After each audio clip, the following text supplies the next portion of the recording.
My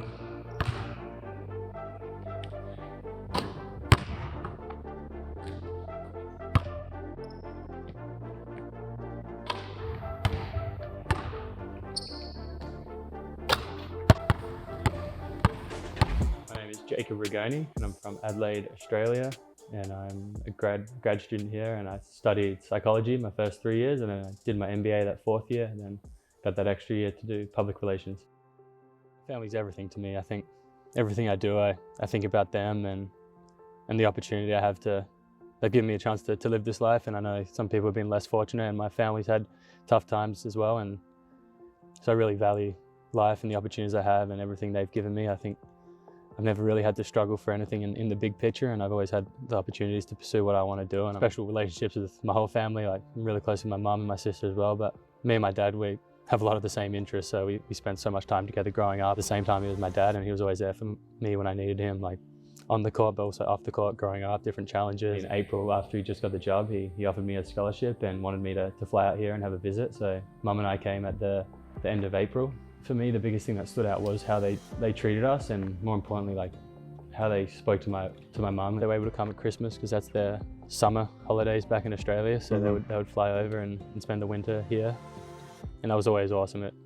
Playing well in those games it means a lot more to me because they sacrificed so much for me to get here, and kind of made me feel like it was all worthwhile to them as well. You hear about this coronavirus outside, but we probably didn't take it seriously enough for what it was. We left right away, we had our lunch, and then we got back on the bus back here, and Coach Dunleavy called me that night and said it's probably best for you to go home and get out of here because it's just going to get worse and worse. A couple of weeks go by and you realize this is really a long-term thing, and then probably 3 or 4 months going by and there's still no sign of return. It was really tough being at home because we didn't get any closure on that season at the end of my 3rd year and the work we put in. So it really took a long time to wrap my head around that, and it would probably put me in a little bit of a depression for a little while. I was probably struggling as a person as well at that time, like with mental health issues and things like that, and I'd probably always just like masked them and covering up by doing other things and like really investing in basketball and things like that. But it was a really good time for me to see who is really there for me and care about me, and look at all the blessings I have in my life and who I am as a person outside of basketball. And then like it really puts the game into perspective and what a great opportunity it is. And so going back that 4th year, I was really excited just to stay in the moment. I think I've always looked far ahead, which has got me to the point I am, because you always have these things you're aspiring to achieve, but sometimes that can take away from really enjoying being in that moment. It was really tougher than I imagined, but it was so awesome to be with my family every day, like to be on the couch at night with them and just spend time like watching something on TV, watching different sporting events and having family dinners. Like everyone had to be in the house, so it forced everyone to spend time with each other, and like we naturally love each other and like really enjoy each other's company. But yeah, I think we grew a lot closer together then, probably just in the backyard at home, which was different. Like, you know, you come from a beautiful arena like this, and then you're going back to where you first started in the backyard, and part of that was like it was cool to go back to your roots. And we are pretty spoiled here at Quinnipiac and all the great resources we have, and so you go back to just what you started with and you kind of build yourself up again. So it was good to sort of work on my game at that point, because no one else was able to train with each other with the virus going around. So all the gyms were shut, but I was lucky to hoop in the backyard, and Dad would always be willing to rebound and help out where he can. And it was a good time in my life as well, looking back on it. It was tough at points, but like it was really kind of molded me and really made me who I am going forward that next year. I always knew what I wanted. I had on my farm, my background, it was Quinnipiac no matter what, and that's what it was. So I came back for that 4th year, and really thankful I did. I'd always have questions the rest of my life if I never came back here. And my 3rd year I could have been a little bit more vocal, then I had that time at home to reflect, and I realized like that 4th year I really like had a lot of self-confidence in like who I am and what I stand for, and that I stand for the right things and I'm trying to help everyone else. So I was really confident in really expressing that vocally. Having them here on senior night and being able to see like the people in my life here and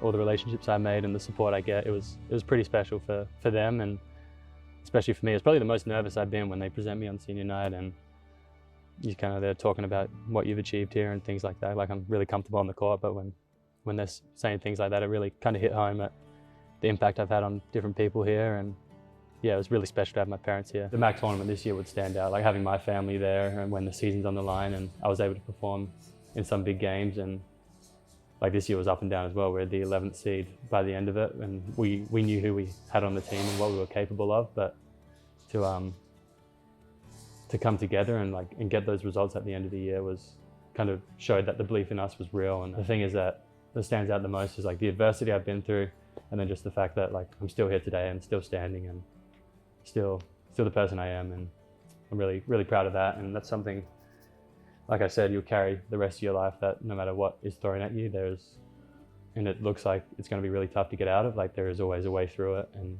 a way around, and you lean on the people around you to do that. But like I think we don't realize how strong we are as people and what we can be capable of. Games, they come and go, and the statistics and different numbers you put up and things like that, they're not really what you think about. It's more the people you did it with, and that's been the best thing about me playing basketball, relationships I've had. As a person, I want to keep working on myself and understanding the importance of life and the people around you, and stay true to my values, and eventually, hopefully, have a family of my own and raise some awesome kids as well. Yeah, training with basketball a little bit? Yeah, whatever they want to do. But yeah, I think having the opportunity to have a family like mine, like supported me growing up, and seeing what they've helped me achieve, I think that's something I always want to do. Like definitely things bigger than basketball, and I'm excited for what the world has to offer. So many people I'd like to give thanks to it.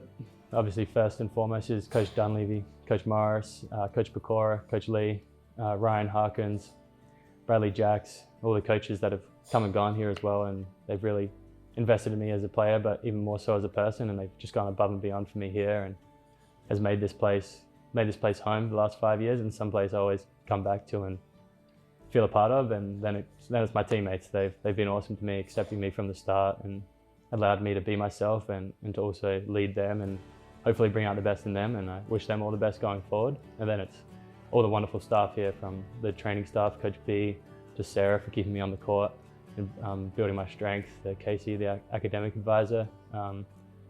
It's been a big part of my journey here. Then there's definitely my therapist, Carrie Patton. She's helped me to love myself and stay in the moment and appreciate what's surrounded me. And then the Quinnipiac community, all the kids and professors and the people that I met. It's been an awesome time, and I look forward to staying in touch with everyone. And then finally, just my family for believing in me and allowing me to go on this path and follow this journey. And I'm glad they'll be able to be a part of it, and look forward to spending more time with them. Awesome. All right. All right. That's it.